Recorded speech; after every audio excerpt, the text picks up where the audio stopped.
This is the final slide in response to evaluation of the numerical model. Within this section, I will be evaluating the pros and cons of the numerical model, beginning with the advantages relating to it. The numerical model is a number-based method,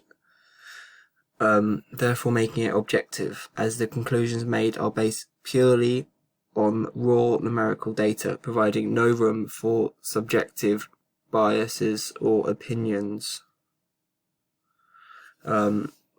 Like in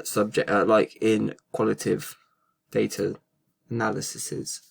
making the numerical model relatively simple and clear-cut in response to the data analysis, as the performance data cannot be argued with, as every performance analysis is based purely off data collected from the performance tests. Therefore, the numerical models are particularly beneficial to elite performers, as the numerical models can aid researchers to pick out micro improvements which otherwise may have been missed due to how in depth the analysis goes into the performers conducting the physical tests, as the tests are conducted under advanced technology and equipment, allowing in-depth kinetic and kinematic analysis to highlight the smallest of errors within the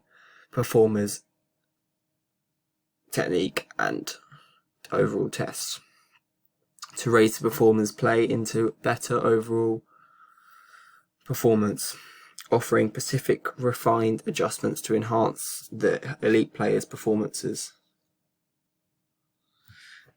Moving forward, another benefit of the numerical model is that it can set goals and targets which the performers can strive towards to better themselves as players, setting unique personal goals for the performers to performers for their specific sport, to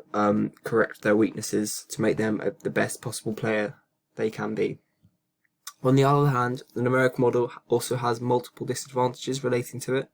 Firstly, one major downside of the numerical model is in response to the specialized equipment, which is often extremely complex and expensive, making it inaccessible to the general public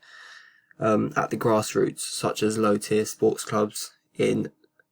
secondary school clubs and primary school clubs and other low-tier sports clubs.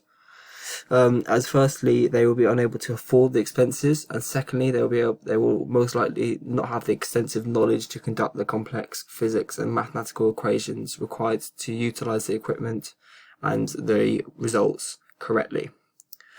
Therefore, meaning typically only elite sports clubs are able to gain access to these types of specialized equipment, making it inaccessible to the general public. In addition, another disadvantage in response to the numerical model as a sports analysis method is in response to the researchers needing to consider a range of components. For example, when analysing the vertical jump, obviously the main factor which impacts performance is the amount of force the subject is exerting vertically to propel themselves upwards. However, the researcher must also take into account that the performers will have differing levels of technical experience, meaning some performers will have a better jumping technique, enabling them to jump higher without exerting as much force, which as a result negatively impacts the internal validity of the test, as other factors are affecting the performer's scores, not just their exerted force, creating a less valid set of results.